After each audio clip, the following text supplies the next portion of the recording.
I got to quit doing that. I got to add the rest of you because nobody has jumped in. There it is. There's Steve. We're just Hello. waiting on our last one. Welcome, everybody, to a very special episode of this Uncanny Earth. I'll take Spider off. He might be doing something. We'll get him in later whenever he gets added back. We have a special guest tonight. We haven't done a guest show in a hot minute, and I've been eager to do more guest shows and get more people in. Yeah, Now, I'm here. I am here. oh, that's right. You don't have a Yeah, I don't have so my replacement webcam yet, so never fear. I am here until I replace either the webcam or the cat. yes, his webcam. This is his second webcam that's been ate by a feline. So it Replace comes the with the cat. territory. It comes with the territory. Anyways, we have a very special guest tonight. I met this person while doing a presentation for Miss Christine Soltis. Very awesome friend. Love Christine. Very good person. So we happened to get to chatting. And I said, hey, get you on the show. And so we exchanged social media information. Ladies and gentlemen, the one, the only, the Gothic Celt. Hello, welcome. Hi. Welcome. Hello. Welcome. Thank you for having me. And Thank you. it's great to chat with you again. Excellent. So tell us a little bit about yourself and what you do. You're very renowned. You do a lot of different things. You do singing. You do a podcast. You really do you run the whole gamut of good stuff. I try, but you were actually on my podcast, the After Hours Chats podcast, on a very recent episode. So if anybody hasn't checked that out yet, please do. But yeah, my name is Tiffany Apan, and I'm also known as the Gothic Celt, especially musically. And as you said, I do music of the Gothic and Celtic nature. I'm very, very heavily influenced by ancient history, Celtic history, Druidism, all of that, and I'm also very much a history buff. I'm involved in a lot of living history and reenactment. I act in stage and film productions. I almost said stage and theater productions, but that's kind of the same thing. But I do that, and I'm a writer, a storyteller, and as he said, a podcaster. I have two podcasts. Bonfires and Castles, which is more history oriented, mixed in with some ancient wisdom. And then my After Hours Chats, that's a little bit more kind of like a free for all, where we get to talk about anything from horror to paranormal stuff. And when Robert and I got into a very interesting conversation when he was on about ancient civilizations. We sometimes talk about spirituality, and I also use it as a platform to elevate other and lift up other independent artists as well. So yeah, so I think that about covers everything. But what I highly respect about you, because there's very few people who are multifaceted. A lot of people in this realm stick to like one specific thing, and then they ride that one specific thing, whether it be Bigfoot, whether that be ghosts, whether that be cryptids. But you're very multifaceted. You have your hand in many pots. So your brain is consistently learning and absorbing. Yeah. What was it, though? I do have to say, because the Celtic aspect seems to be one of your favorite works. I would wager like the Druid stuff, and I know a little bit about Druidism. I know, like yourself, I have my hands in multiple pots for research purposes. Yeah. What got you started on that? What got you started on the whole Celtic mentality, I should say? Yeah, so it is part of my heritage. So there's that. Nice. I am Irish, Scottish, a little bit English as well. So there's that aspect of it. It's like an ancestral drawing right there. But also, when I was taking singing lessons and voice lessons as a kid, I was studying opera, but when we would take a break, when my voice teacher would want to take a break from opera and all of those more cerebral pieces, we would take a break with singing Celtic music. And I was instantly into it. I mean, I enjoy singing opera. I enjoy singing all different kinds of genres, but just the Celtic just felt the most natural to me. And then I started discovering other Celtic musicians. Lorena McKennitt was my kind of like my gateway drug into, and I still love Lorena. She's the queen, but she was kind of like my introduction into other Celtic artists like Clannad, and and then of course I listened to a lot of Enya. So those were kind of my introductions to that, and it's always just felt very natural for me to sing in that nature, and as far as it combining it with kind of like Gothic and rock music, I think it does blend together very well, just because especially if you look at the history of Ireland, Scotland, and Wales, and those countries, and just how it's kind of, they have this very kind of sad and dark history where they fought and lost a lot. So that just draws me, that and the ancestral thing. So yeah, I highly respect that. And our very own Spider here, his wife is big into Celtic music as well. Nice. Yeah. Yes, she has Irish roots. I have mostly Scottish roots, so we kind of make up with a little bit of English thrown in on my side. Yeah. My daughter's favorite band, who she has seen in person numerous times, is Gaelic Storm. Ooh, She has had an arm wrestling match with Mr. Patrick Murphy, and of course he cheated. But regardless, we do have a lot of things in my household that we attach to our Celtic backgrounds and things of that nature. And while I don't have a kilt, I'm just not really built for it, unfortunately.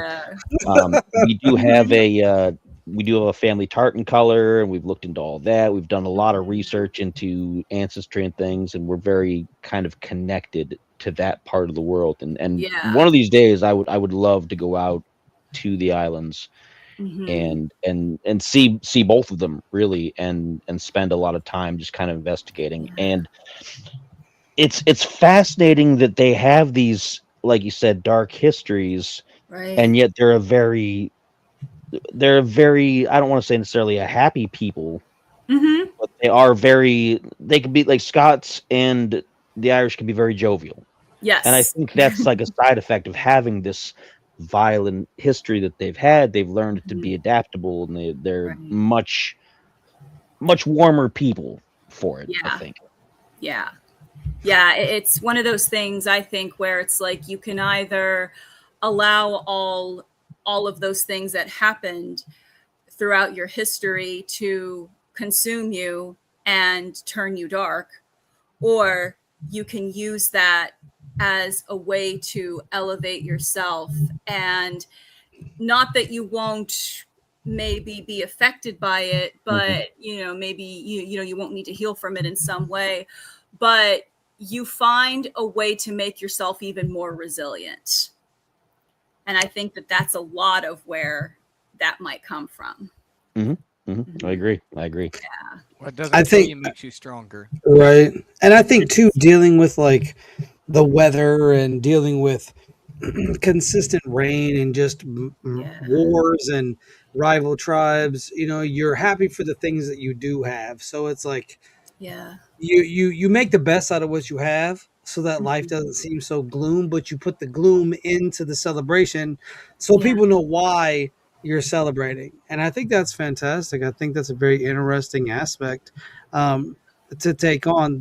I have some Irish roots. I have Scottish roots. My main is more Netherlands or Norway, Denmark, Sweden. The more fair-haired, even though I have the Scottish hair, because that's just, that's how things work. So I know bits and pieces of Celtic history. I know about Cernunnos. I was able to make some connections between Cernunnos and a Native American tribe here based on the deer men that were seen here in my own state and the surrounding states. So this is what I'll ask you. What are your thoughts on how, we are both in places that have high um, supernatural aspects, right? Ohio, Pennsylvania, those Mhm. surrounding areas, they have a lot of supernatural aspects that a lot of people don't understand. Like Ohio has a lot of mounds. We have a lot of mound history. This is why I'm so deep into giants because of what was found in those mounds. Um, so the question I have for you is how how is it or how does it feel to live in another state where it's deeply entrenched in ancient roots? Like how does that feel? Oh my gosh. Yeah, I actually really love living where I live in Pennsylvania. In fact, I actually spent my formative years further up north in the Wilkes-Barre Scranton area, Mm. Mountaintop, Mhm. those areas.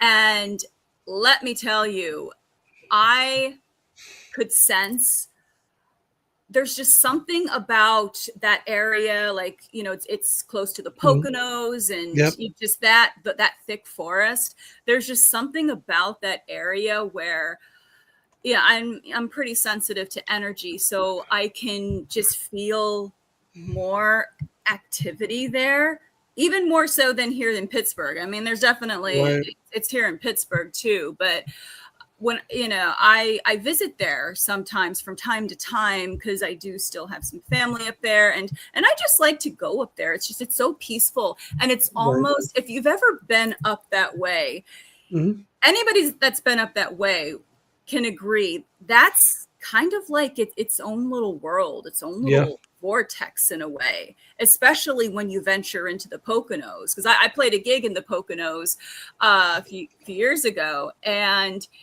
it was in this campsite. The name of the campsite is eluding me at the moment, but it's absolutely gorgeous. And it was just like there were these drum circles, and they had me perform a set, and it was just such a cool, just magical place. And I feel like in a weird way I'm supposed to be where I'm at right now. And I like living here. I like all the mystery. I like all of the woods and the forests, and yeah, and I like to visit the city. But I don't think I could actually live in the middle of the city, if you know what I mean. I do. I have to live where there's like some forest and Right. nature trails and places for me to explore. But I really find the lore so fascinating, especially because I had Brian on my show too, and Right. we got into Bigfoot, and you go right next door to Ohio, and Ohio they have their legends too, Yep. and then you go down to West Virginia, and of course Yep. there's the Mothman, among other Yep. things in West Virginia too, because it's not just the Mothman that's down there. uh, Correct. but yeah, but I like living in that, that tri-state area where Right. you have just all this different lore and legends too, just in all of these different monuments and old buildings. And I get a lot of that in living history and getting to do reenactment events at some of these really cool history sites, and many of which have been around since the late 1700s, early 1800s. And I've experienced activity in those places as well, especially when you visit Gettysburg. Gettysburg is full of activity. Yeah. Do you So find that Gettysburg is more full of activity when it's just a smaller group of people than when there's more people? Do you find that in regards to everything, like when there's a smaller group of people, there's more activity as opposed to when there's more people there at the Yeah. location? Yeah, I do. And I'm not saying that there's not anything there when there's large groups of people, Right. but with my experience, I have found that with smaller groups, or if I'm just by myself, for some reason or another, they do tend to show themselves, like reveal themselves, show themselves, make themselves heard a lot more. Um, I've spent a good portion of time in like the John Neville House, as well as a few other places. That's not in Gettysburg, but I did. I have visited the Farnsworth Inn at Gettysburg on more than one occasion, and I've stayed at a couple of haunted bed and breakfasts. But I do find that there are definitely certain times of the night, or the early morning, I should say, that there tends to be more activity, especially if you're staying in one of those bed and breakfasts. I don't know if anybody here has, but you'll definitely wake up to more sounds at specific hours, usually between the time of midnight and 4 a.m. The witching hour. Yes. Yeah. It seems to be when the veils are the thinnest. And when I've been inside other historical locations by myself, it's like, sometimes you just hear like the typical, okay, somebody coughing and like there's nobody there. Other times it's like because there've been a couple of times when I was by myself, and I was in this one historical house, and we were actually decorating for their Christmas tours. Nice. And I was there by myself. The woman who was on the board of directors, she had left, and I was just just putting some last minute touches. And when I was putting on the last minute touches, and I heard a woman's voice coming from the entrance, and I thought that it was her, that it was the woman who was on the board of directors. And so I went over to, I was like, oh, did you forget something? And there was nobody there. And I went and I stuck my head out to see if anybody was in the parking lot. My car was the only car in the parking lot. So I was like, okay, somebody's here. All right. No. The thing about Pennsylvania too, because I grew up there as a kid.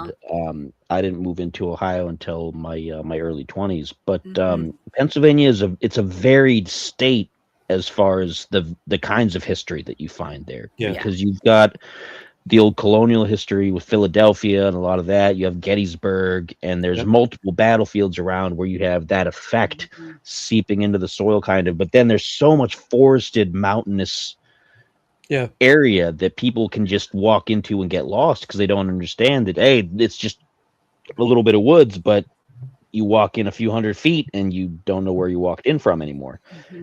And it's where I lived was out in the country outside of all the major towns. And when in the middle of the night, you could hear all kinds of things. Like the natural sounds are enough to make you wonder, like, what's out there, what's kind of lurking just a little ways back in the woods. Yeah. And it kind of gets overlooked compared to places necessarily like West Virginia, where you have so many things going on. Right. And then it gets known for, oh yeah, you've got Gettysburg and you've got Bigfoot. But then there's just so much to the state because it's so big and there's so many different facets to it, with both the urban part and the country aspect. And I really enjoy hearing more stories from Pennsylvania because it just reminds me of being a kid and telling some of those stories myself. Yeah. I think it's fantastic. Pennsylvania is a weird state. It's not, Ohio's the weirdest because I live here. Because Ohio runs a little bit different than most states. A lot of the burial mounds from the Native Americans are in the state. Great Serpent Mound, that they later found out was a lot older than they originally thought, because the Native Americans would come through and clean it up, and then they would move along, and that was their job. Like, if you came upon a mound, you were supposed to clean it up, make it look nice out of reverence and respect. And then the Smithsonian comes in and guts most of them and takes most of the giant skeleton bones away. Not the point of the conversation. So for me, being in, like you said, that tri-state area of Pennsylvania, West Virginia, and Ohio, right? You are, it's what they call the Midwest Bermuda Triangle, as it were. Like certain parts of Ohio and Pennsylvania and West Virginia coalesce into spots that are hotbeds for paranormal activity. And I think that we've just started cracking the shell on all of this stuff, especially when you realize that history can change tomorrow. All they need to do is find a manuscript, or all they need to do is find a papyrus or a papyri, a rock, even something that's just not supposed to be there, out of place 100%. And that's a good point, Stephen. A spoon. It's something that's out of place, that's not supposed to be there. All of a sudden it's there. Well, now we've generated new questions. And it's not like if you just found a spoon in the woods, like somebody might have been eating A land bridge. right? Yeah. But when you start finding these parts and pieces, it starts to create a story and a narrative. And who knows how many towns that existed and were destroyed, came and went. With Ohio, we had a lot of the mining going on. There was a lot of mining going on, and I live sort of in that mining hotspot. Mines everywhere where I live. So having that background history in this state, and Amish folks too. We have so many of those here in Ohio. But I love the fact that our states, because I've been to Pennsylvania too. I've been to Pennsylvania. I mean, obviously I've been to Pennsylvania. I met you in person, but I've been to Pennsylvania at different locations, and it's different. It's not like Ohio. It's not like West Virginia. Each state has its own specific energy. Right. If this makes sense. Like Pennsylvania's energy is not the same as Ohio's, is not the same as West Virginia's. They're all different, and you feel different in each state. You know what I mean? So in each state you go to, you don't feel the same as the state you were in previously. So for me, understanding that, because my family's from West Virginia, like a predominant side, my family saw the Flatwoods Green Monster. Like, I'm related to the people that actually saw the monster itself. It's a very long, I couldn't just call them on the phone and see what they were doing for dinner tomorrow, but I can trace relatives back that far. So for me, it's, because I don't know Pennsylvania like you do. I don't know Pennsylvania like Christine does. And I love every time I come up there, it's like I get educated on something new in Pennsylvania from a person that's in Pennsylvania. They will be like, hey, do you know about this? Well, this happened in 19 such and such. So now that people bring me new information, now I have to go back, look at this information, or sometimes Google it right there on my phone just to start, working the brain. And I love it. Pennsylvania is a cool state. I enjoy it. I enjoy the state. The people are pretty friendly. The drivers, but ours aren't much better. Sometimes ours aren't much better. So what made you want to start singing? Like, what was the driving force? And I don't just mean just Celtic wise, because it seems like you have an appreciation for music as a whole. Yeah. And I think a lot of people do that go off and sing, especially like Celtic stuff. You have to have an appreciation for music, because that is a very niche group.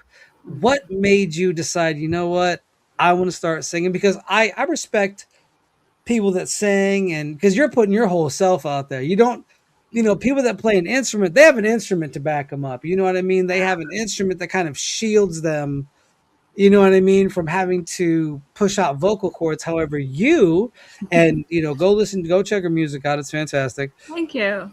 You stepped out there and said, I'm going to sing with my whole voice.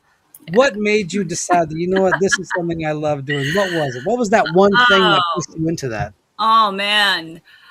I don't think it's just one thing. I've been a lover of music since I was a baby, it's safe to say. My grandparents were musicians, so I grew up around that, because they had a band when they were first dating, and they continued music throughout their lives. And my grandfather, he was a radio disc jockey for years. Nice. And and I think that's where I also got my penchant for wanting to talk on a podcast too, because my grandfather, he had one of those old-timey sounding radio voices. Nice. That you guys know what we're talking about. I do. Old-timey radio voices, and it's just like, yeah, he had one of those. And so I think that's also kind of where I got that from, as far as wanting to talk on like my own podcast and radio shows and everything. But my passion for music, like I said, I've loved music since I was pretty much a baby, and my grandparents fueled that. So I give them all the credit for putting musical instruments in my hand. I was like 4 years old and strumming on my grandfather's guitar, and I started taking piano lessons, and I loved, I love just walking around singing. I would always want to sing. There was a talent show somewhere, I would want to sing. Nice. It didn't matter what I was singing. I just wanted to sing. And I've always loved music. I've always been drawn to music. And when it was discovered that I could do more than just carry a tune, I started taking singing lessons and just got to really hone that and hone the more technical part of it too, as well as the emotional part of it. But the technical part of it is very important too, as far as taking care of your voice goes and just learning proper techniques so you don't kill your vocal cords, especially if you're singing for a prolonged period of time. And also it helped me with learning how to sing different styles of music, which is how I can switch from opera to more Celtic music to Gothic rock. And I've dabbled a little bit in other styles of music as well. But those three were my primary. I've done musical theater too. So getting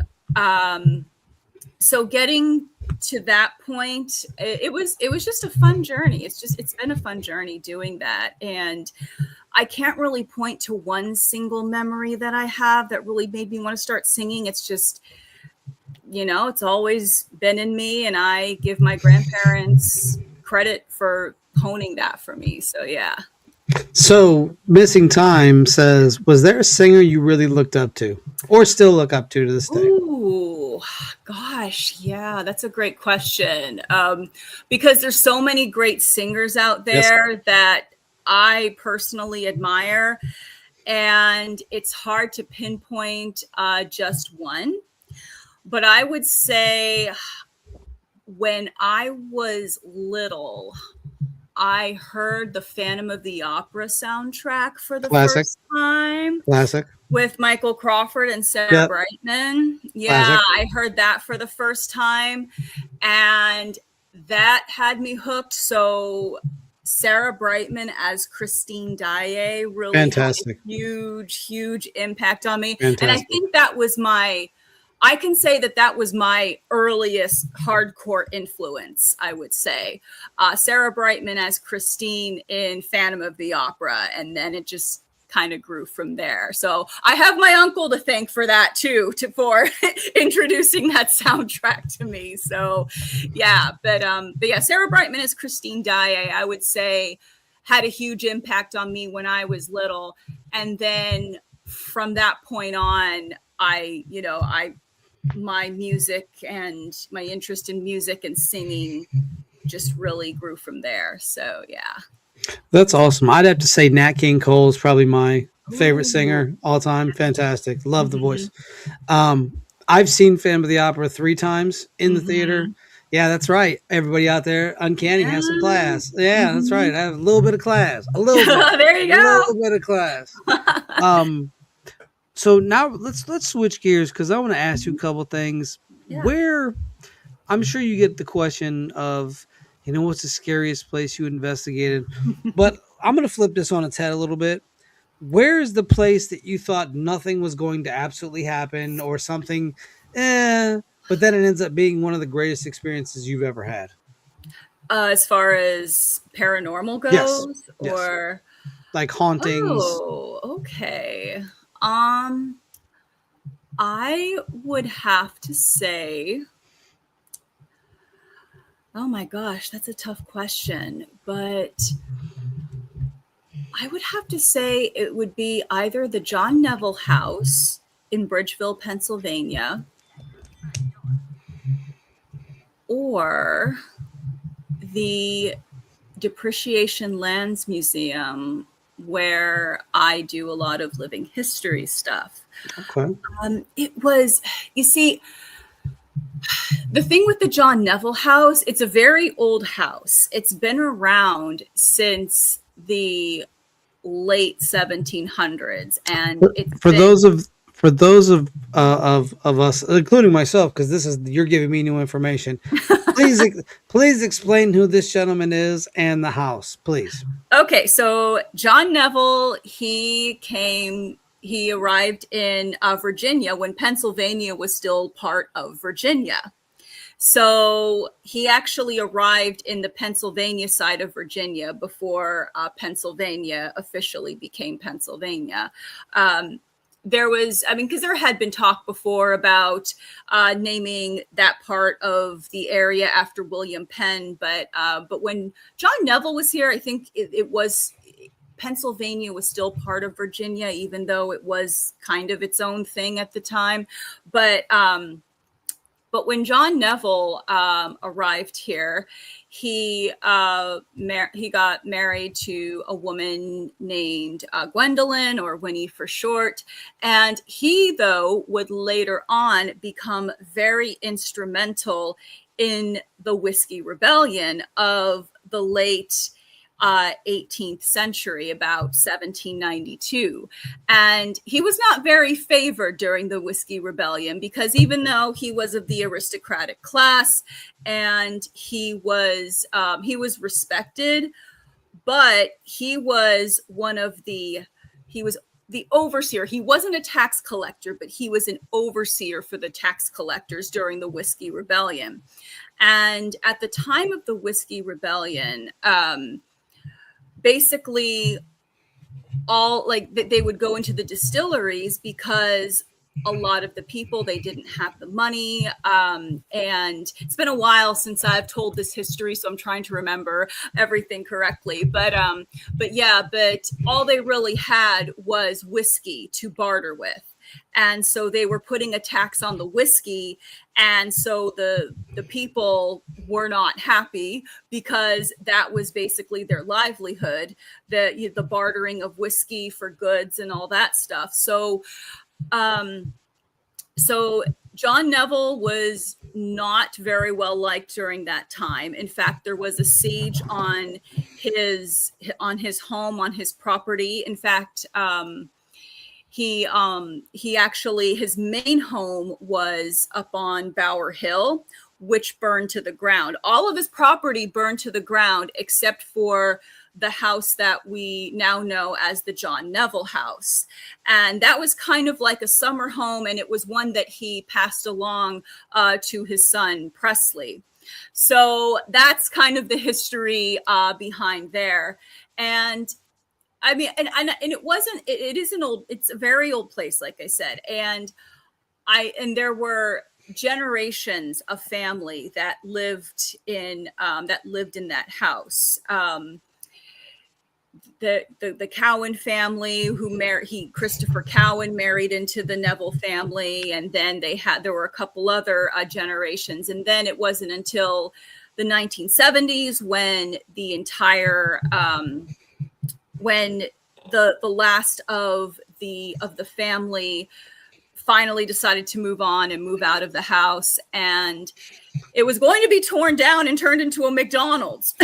But I know, yeah, because that's what we totally need. Yep. But or a Dollar General, or Dollar General, or something like that. But the historical society, I think it was the Bridgeville, it was one of the historical societies in that area that actually stepped in and said, no, this is a historical monument. It was very instrumental part of the Whiskey Rebellion. There was a siege on it. It survived the Whiskey Rebellion and all these years. So no, we're going to take it and turn it into a historical monument, which was a really good thing. The thing too, though, is a lot of these historical places are very open to having investigators come, but for some reason, at least at the time, the board of directors of the John Neville House didn't want an paranormal investigation because they had like interested groups want to come and investigate, but for whatever reason they didn't want to. And I was just like, I mean, that people eat that stuff up. I mean, you know, that's money. That's money. Yeah, and money's money. You know, money's money. You know, to keep these places open. But so like at first they were kind of tight-lipped about it, but when I set foot in there, I was kind of like, I don't know. I kind of feel stuff in here. They're like, oh, no, it's not. No. And I'm like, come on, this is an old house. It's, you know, it's been around since like at least the late 18th century. So, or possibly even, I think it was, the first of it was built during the time of the Revolutionary War. But the times I was in there, it was more of a thing where they kept insisting that there's not a lot of activity, but then other people that worked there would be like, yes, there is, you know? So I don't know if it's necessarily a question of whether or not I thought there would be activity. It was just kind of like one of those things where I guess they at first were trying to keep that hush hush because I guess they didn't want that being the center of it. But really it's like all I had to do was step in there. And now I didn't know to what extent like I would get the activity, but especially when I was by myself, it was like, I think those ghosts like me. Those ghosts really liked me because they would be like, you know, voices coming out of the woodwork and everything, coughing. I would, you know, turn off the battery operated candles. I would go back, the battery operated candle would be back on, and I'd be like, okay, guys, come on, I'm trying to leave here. You know, I can't be leaving anything on. But it was actually a really cool experience being there. And I didn't necessarily, it was one of those things where it's like I didn't necessarily have to use any like tools or anything. It was just one of those things where it's like you feel the energy from the past there. It really is like you've stepped into this portal, this vortex, and you really, I mean, some of these places, these historical places, they're just like wow, you know, you just set foot on the property and it's just like, boom, you're hit with all this history and time and energy. Yeah. So that's how Mansfield is. I don't know if you've been to the Mansfield Reformatory, but that's the same thing because the way the prison system was built on the Kirkbride style that was built to sort of rehabilitate or bring prisoners closer to God. Obviously, it didn't do that as to where now your penal system is more one floor with multiple dorms instead of, you know, tiers with cells. But when you walk into it, or the Trans-Allegheny Lunatic Asylum I've been there. Yeah. Especially when you get up to that like third or fourth floor where they've redone it to make it in that same style. It's almost like it reinvigorates whatever's there. And I remember being upstairs and you know, I felt something strange, and then come to find out like a horrible tragedy happened there. And I can pick up on that kind of stuff sometimes if I'm like Mansfield was another one. Like it's thick. The air is thick. I can't explain it to you, but it's just thick. Yeah. It's almost hard to breathe because it's just so thick. Oh yeah. Yeah. Well, even at one of the haunted attractions that I'm a media ambassador for, Castle Blood in Monessen, Pennsylvania. If you haven't been there, I very highly recommend it. It's inside of a 100-plus-year-old funeral home.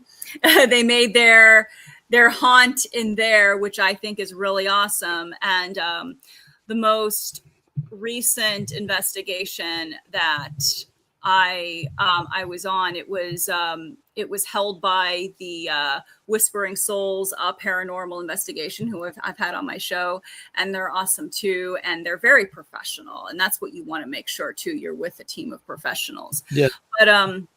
But yeah, I go to Castle Blood all the time. I've done video and photo shoots there, and it's one of those things where it's like I've never felt anything malevolent, even though, it's in a funeral home. There's been, Right. as you can imagine, there's probably been a lot of activity in there, just some sorrow and all of that. But it's one of those things where it's like, I'll go into a part of the haunt, just kind of by myself to do like a photo or a video or something. And I could feel something watching me, but not in this malevolent way. It's more of like oh, who are you? What are you doing? Kind of way, so that was a really cool experience to actually get to see some of the activity there as well. But they said that they've been into the basement, and they said while the upper part of the Castle Blood funeral home that it's inside of, the upper part of it is actually most of the activity there is not malevolent. They're like, if you go into the basement, it's a little bit of a different story. And I'm like, ooh, wow, okay. Right, and right. Nobody's allowed to go into the basement just because it's, it's old and a little too dangerous. So Right. Nobody's allowed to go into the basement unless, of course, the investigators, the investigation team, but the general public isn't. So I've never been down to the basement of Castle Blood, but So, with all the breakthroughs that we see in the paranormal community, EMF detectors, spirit boxes, what do you think will be the next big breakthrough in terms of dealing with the paranormal? Like, what do you think is the next logical step in preparation for this? And what do you think it does to the community? So I'll give you, for instance, I think what we're going to start seeing is AI being used to data analyze those recordings. And I feel like that's going to at least skew some numbers, whether that be favorable or unfavorable, is something that I would have to see listening to it myself. Now, a lot of that stuff is just cleaning it up, but the maliciousness is there. Okay. Yeah.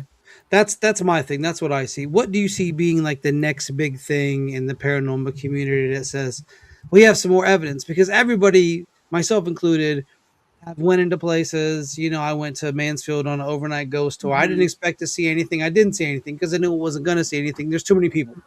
We got 50 to 100 people. You're not going to see anything. It's if you do, you're going to be by yourself in a tucked away corner, and something's going to happen. But in terms of everybody just being there, it's not going to happen. What do you think is that next big breakthrough?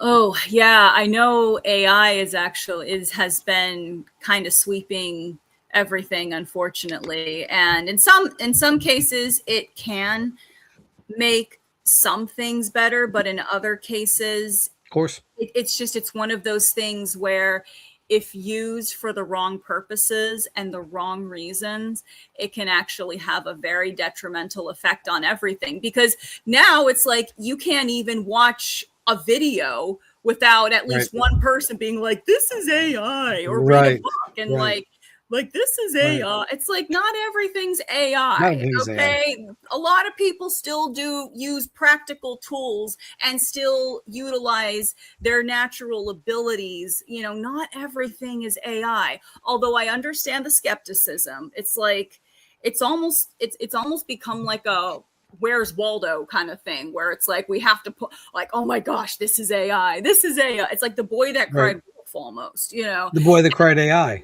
Yeah, the boy that cried AI.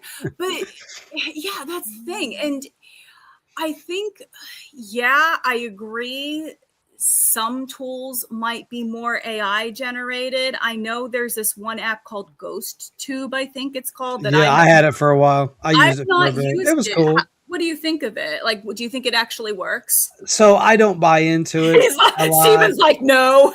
I don't personally buy into it, but it was fun. It was fun because then it would say some negative things. I'm like, okay, I see what you're doing. Everything is coded, the wordplay, all that. So I take everything. I like to think of myself as a skeptic, but a respectable one. Like, I want to know what it is, and I want to go to the ends of the earth to figure it out. If it's like a creaking door, okay, your building's sitting in a way that the door just moves ajar. It's not a ghost. It's the way the building is set. Yeah. So I want to get that out of the way. Yeah. After that, that's when you get to have all the fun. You get to start doing things and making it happen. So for me, that's what it is. But jumping back on track, it was cool. I mean, it was very, Yeah. it was a very carnival app. It's something if you're around hanging out with your friends and you're like, Yeah. ooh, about to get scared, you Let's know, do this. Let's this like right, a party right. game kind of thing. Yeah. I do think that Randonautica, I don't know if you know what that is. I've heard of it. I've not used That one is, I've used it a couple times and it's taken me some very strange places. That's all I'll say. I won't get into anything else. So I have to wonder if it's a ghost in the machine type of situation where there's a spiritual essence behind this thing. Yeah. Or because, so what Randonautica does is it takes you to a location based on your intuition or what you're thinking about. So, and I'm a big proponent of, our brains are very powerful, right? We don't always, hear these haunted voices. We don't always see things. It's our brain.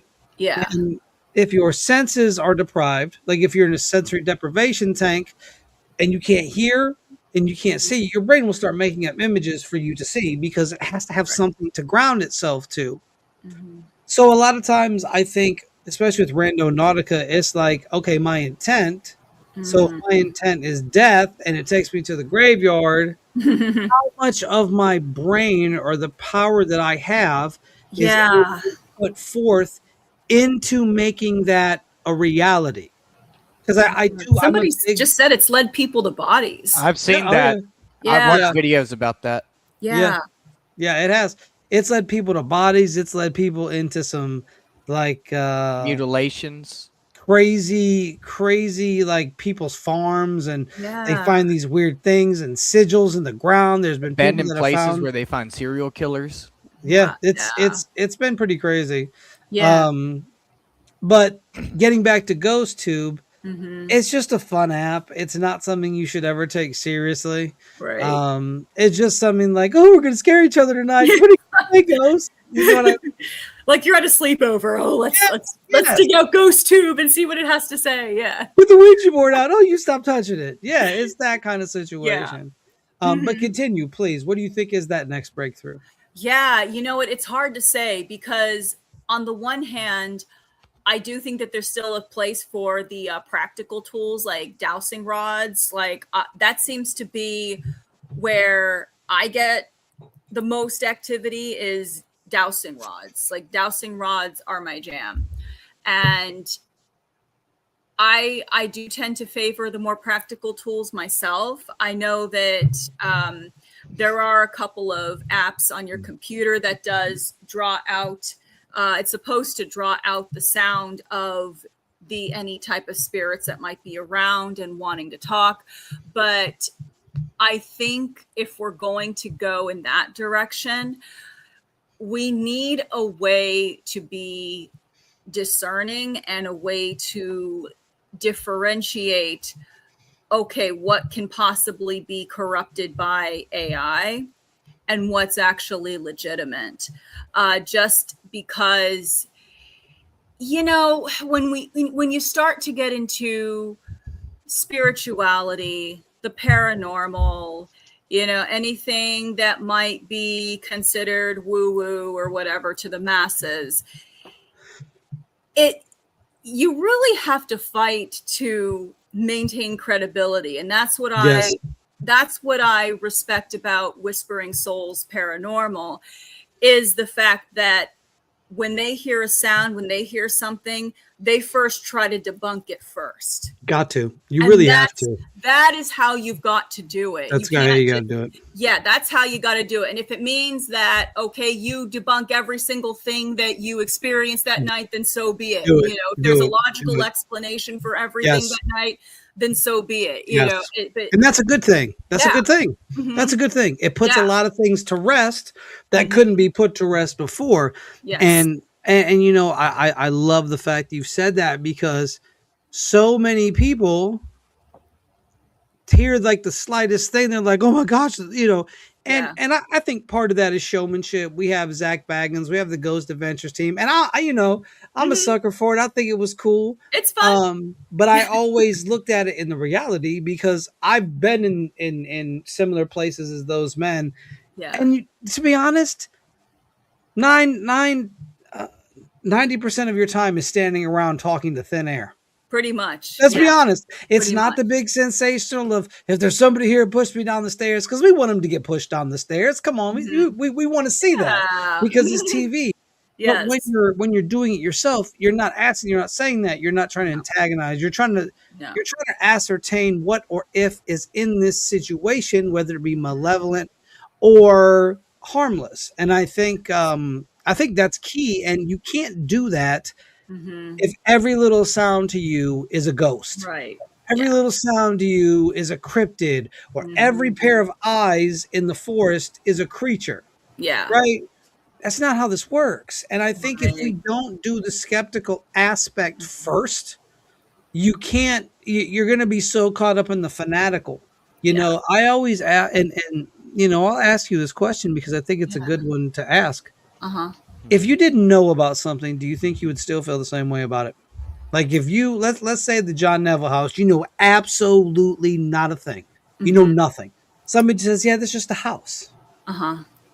Do you think that not having that prior knowledge, your brain doesn't set itself on a course? So do you think you go in with your brain already expecting that? What are your thoughts on that? What are your thoughts? Because, people can go and don't have that same kind of concept of history.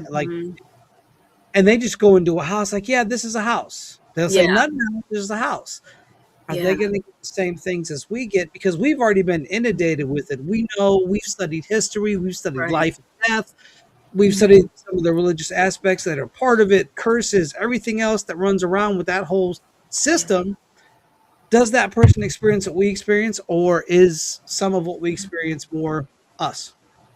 Yeah, that's a good question. It's hard for me to say, just because I've been this way for as long as I can remember.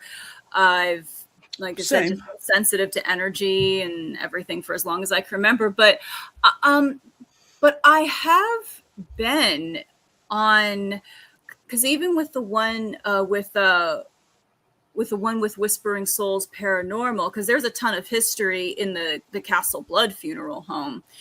And I don't think everybody there was necessarily a history buff. They were just there for a night of fun and they experienced stuff. So I think that your approach, so the approach might be a little bit different if you, if say I wasn't the history buff that I wasn't studying all of this ancient spirituality and all these other things that I'm into and studying, it might, I might have a different approach to it.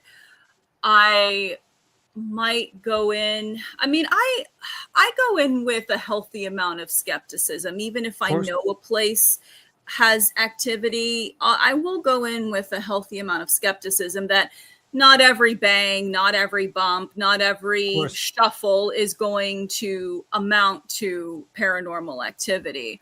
Right.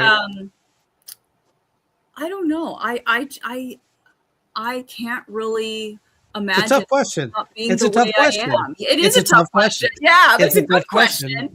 Yeah, I really cannot imagine being any other way, because like I said, I've been sensitive to this type of energy for as long as I can remember. So I don't think there was ever a time in my life where I wasn't. There was a time in my life when I tried to diminish it a little bit, but that didn't work out very well. So just because, I kind of get a little freaked out, but it's just, but even then, I still felt like I couldn't really deny just certain places have certain energies. Yeah, exactly. Yes. Right. So even if you know nothing about them. Even if I know nothing about them, now if I know nothing about them, of course that might have me just kind of going in like kind of going in blind, like, okay, what am I going to expect anything? Is there just going, or is this just going to be a regular house? If I don't expect anything, like if it's just like, if I don't know anything about it, I might just walk into it as if I were just walking into a room, just a normal room, like in my place. There probably would not be that same amount of anticipation. But if something happened and I didn't walk in with that same amount of anticipation, I would probably be even more like, holy crap, than like if I were going in with, knowing the history and going in with some anticipation there. What I wanted to ask is, have you ever had an experience like that where you went to a location where you knew nothing about it and still got a feeling of some sort? So not necessarily an actual historical place, just because those places you can look up anything. I mean, they have information on their website. There's kind of no escaping that. I would have to say, though, going back to my childhood, I had a childhood friend who lived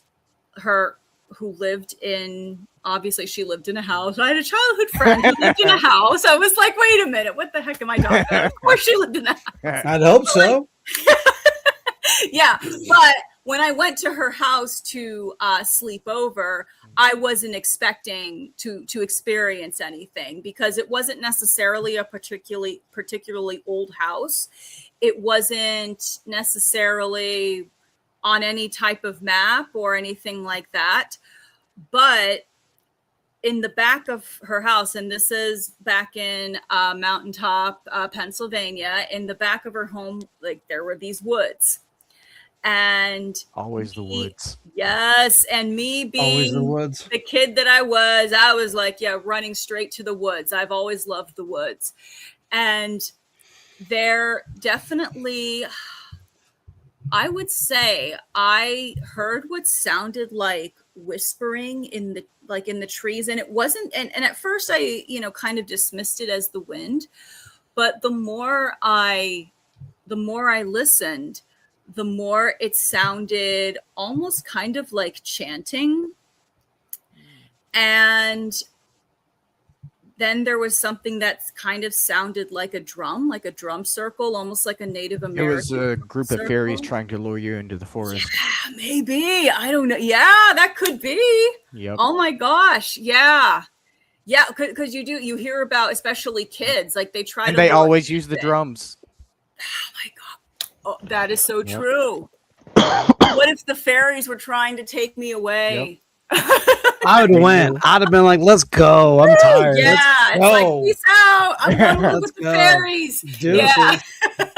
Deuces. Yeah, but that is an example that stands out to me of, I was just going to stay overnight at a friend's house, and I was just going to go play in a little bit play in the woods. I mean, not even deep in the woods, just play around the wooded area over there. And I heard these voices and drums, and it was almost, and it was I was like, what is that? But then her mom called us in, so it's so I missed the fairies, I guess. But you had the chance. I had the chance. I could be living with the fairies right now, but It's funny we say this, right? We make these jokes, but what if that's the case in a lot of disappearances?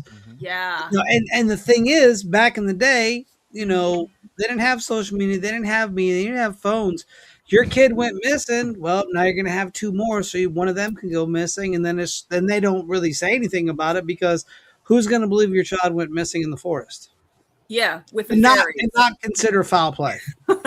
Yeah, well, because because all of that stuff, like cell phones, social media, I mean, that really didn't even start to actually take full effect until about around 2010. So yes. up until that point, yeah, I mean, 2000s, it was kind of there, but not to the extent that it is today. No, not at all. But, but like up to that point, though, it's almost like, yeah, I mean, your kid could be going to live with the fairies and you don't know what to do. Oh. So no, and I always say there's specific times, there's the antediluvian period, there's the after flood, there's the before the Industrial Revolution, when you have a lot of the fae folk and fairy tales were prominent, because fairies aren't just like the winged creatures. It's a broad term for the grouping of these entities, whether good or bad, into one thing. And the post-industrial revolution world has pushed all of that to the fringes of the woods. It's probably mutated it in strange ways. We have a lot of deermen sightings here in the Midwest. We have a lot of dogman sightings. Yeah, and you have to wonder. And this is what I think. It's from a time past. It's from a time that none of us have ever lived, will never live, and it's this time period still. It's that time period hanging on. I think a lot of Bigfoot are those such creatures from just a different time when mankind wasn't so populated upon the earth. So there was, and you have different Native American stories about pole switching and these floods that came through, and so I think it's fascinating to have these kinds of conversations, because if you don't, life is boring. Life is so boring. Like the daily rickamaroo of living is boring. You go to work, you pay bills, you go to bed, right? So if I can, spice that up with some of the unknown, I'm gonna do that, every chance I can get. Craig, I said your government name on stream. Now Oh no! The government name. No, we're all busted. They'll find him. Spider or Steven, do you have any questions? Some last questions for our guest here before we call it for the night. That was my last question. Well, I just want to make a couple of observations, because whenever we have a guest on the show, I always like to do the research and check out their website. And being musicians, I like to listen to their music and everything like that and check all that out. I'm a musician myself, so that kind of stuff really interests me. I want to say that some of your piano playing is very technical. And it's very interesting to watch in the videos that you've posted. I'm not a great player myself. I play keyboards, which is kind of piano, but not exactly. And I don't have the finger dexterity to do some really amazing things. So it was a joy to watch some of the way that you do your melodies. Thank you. And I have a comparison. If you haven't heard of this band, and if you have, I'll be both surprised and delighted. Okay. But you reminded me a lot of the singer from a band called Incubus Succubus, which is spelled with K's instead of C's. Oh, okay. And I know everybody's thinking, "Oh no, it's some weird not the kinky. name." It's not that. I'm the one. I'm the guy that thought it was some weirdness. Not that kind of a band. I also thought that. It's a goth band that's not. It's a kinky thing. Very rocky, but they have a track. If you look it up, then you'll know what I'm talking about. It's called Child of Morpheus. Oh. And the singer reminded me a lot of how you perform. Oh, okay. Well, thank you. It reminded me a lot of things that I used to listen to when I was younger. I went through some. I still wear all black and everything, but I didn't really stick with a lot of the Gothic subculture myself. He doesn't even wear shorts. I was on the peripheral of all that when I was in school and a little while after that. So I appreciate a lot of that kind of music, and I just wanted to throw that out there for you. Yeah, I'll have to check out that Incubus Succubus band. Now you have me curious. So be careful what you look up. That's all. Definitely. The letter A instead of the letter C in places of for the spelling of the band, and they don't make, as some people would call, baby making music. They don't do Okay. that. That's not the I style. don't know what that had to do with anything. You're just digging this grave deeper. I Just gotta digging this explain hole myself deeper. sometimes because I say things and people You didn't wonder. have to. That would have been. We would have been perfectly. You don't fine. have You my didn't to do facial that. expressions to even tell you the right way. You just got my little avatar down here.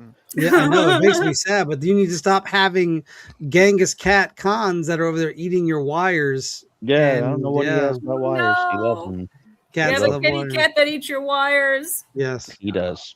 cover them in orange juice or come in citrus. Uh-oh. It is. Pepper spray the wires.